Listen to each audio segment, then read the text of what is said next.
E nessa linha de pesquisa de história do imaginário e história do cotidiano e sociedade, a ideia era não restringir a determinados grupos, mas muito pelo contrário, né?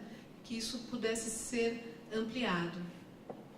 E é curioso porque a primeira coleção que nós, na verdade é um arquivo que nós cuidamos, que foi uma coleção que chegou ao museu, o que nós chamamos de uma doação patrocinada, foi a coleção justamente do Militão Augusto de Azevedo, né?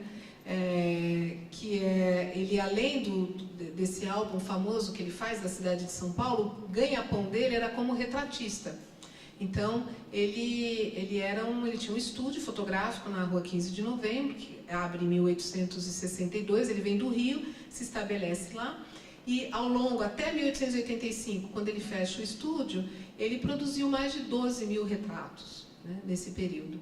E todo esse material estava com a família até a década de 90.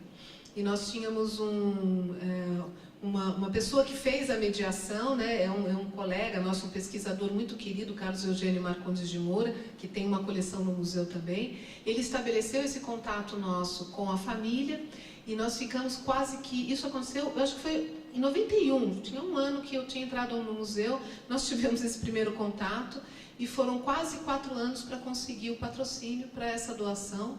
Foi a Fundação Roberto Marinho e a Rede Globo que patrocinou via Lei Rouanet.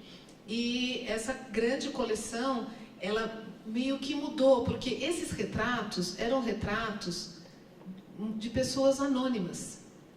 A população de São Paulo, na época, era de mais ou menos 30 mil habitantes. E o estúdio do Militão era um estúdio que era mais popular. O retrato não era uma coisa para qualquer pessoa, mas era um estúdio muito popular. E o Militão, ele chega em São Paulo fazendo parte de uma companhia de teatro. Então, ele era muito conhecido no meio do teatro. E aí, toda companhia que passava por aqui ia se fotografar, né, no estúdio dele.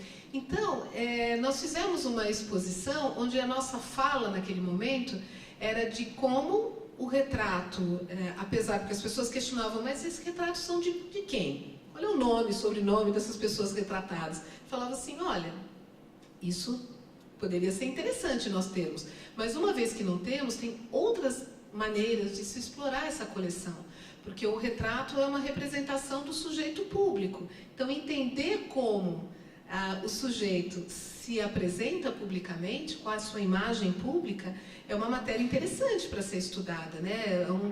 No campo da retratística é muito interessante. E nós tínhamos muita representação de afrodescendentes, de africanos nessa coleção. E nós começamos a trabalhar, foi uma exposição bem bacana, nós fizemos um vídeo, um CD também, multimídia na época, que foi uma coisa muito nova para a época, e foi a primeira coleção que nós trabalhamos no nosso banco de dados, com imagem, com descritores e com uma ficha catalográfica, né?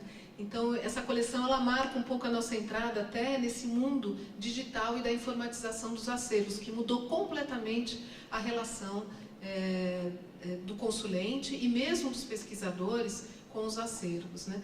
E teve uma escala de difusão também que foi muito diferente, né? Porque a gente está falando de um retrato e as exposições e a maneira disso circular pelas mídias na época foi muito acentuada. Essa exposição, ela teve bastante divulgação, ela começou a atrair coleções semelhantes. É uma bola de neve. Isso é uma das coisas mais incríveis de trabalhar no museu ou de trabalhar em instituições que vocês devem sentir isso, que tem esse contato com o público. O que você dá, você tem um retorno. É uma bola de neve. E a gente tem que estar preparado para isso, porque logo depois dessa exposição, nós começamos a receber doações de pessoas que chegavam lá com seu álbum de família e elas não eram pessoas famosas, e elas não eram pessoas da elite. E elas sentiam que elas podiam, porque a nossa fala foi essa, na divulgação das exposições, né? A gente foi fazendo esse trabalho, né? E é um trabalho de formiguinha e a gente foi conquistando. E isso acabou, e é uma outra exposição que a gente fez, a gente reforça essa ideia. Então, isso foi mudando um pouco o olhar das pessoas de que o museu não é um lugar só para personalidade de exceção, para personalidade política. mas que se a gente quer entender a sociedade, esse museu tem que ser um lugar onde todas as pessoas de alguma maneira se veem representadas, né?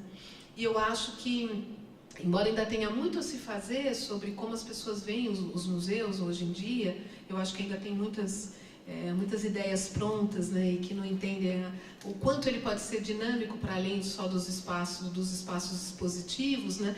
Essa mudança no Museu Paulista, eu acho que ela aconteceu, né, no Museu do Ipiranga.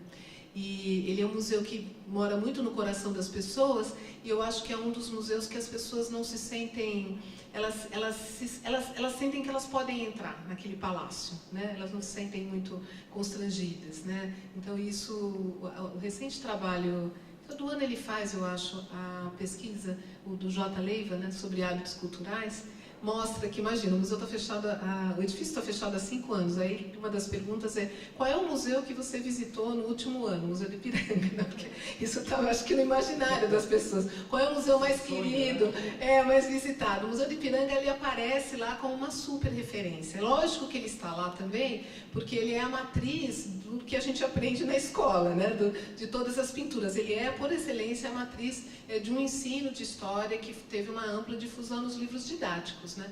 Mas eu acho que ele, por outro lado, é um espaço que, até pela sua monumentalidade, por guardar a história, as pessoas se sentem de alguma maneira íntimas, né? Então, esse trabalho, que tem a ver com uma política de acervo e que acaba se manifestando nas exposições, no perfil das exposições, começou a gerar frutos muito imediatamente depois e continuou gerando, né? Então, isso eu acho que isso foi uma lição muito interessante, que para mim ela não era muito óbvia, né? E só trabalhando em um museu que a gente percebe isso, né?